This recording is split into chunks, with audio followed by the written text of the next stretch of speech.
Good morning, this is Teacher Enzyme.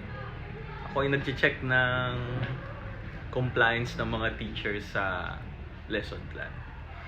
At sa issue ngayon ng mass promotion, meron pa bang correlation ang lesson plan pagdating sa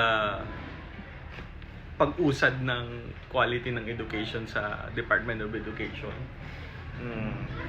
Kung babatayan natin yung international standards, parang ang lesson plan ay isang komprehensibong plan siya na ginagamit sa education, na hindi ko naman sinasabi na hindi gaanong kailangan, but I think kailangan din ng reforma dito sa mga lesson plan na ito.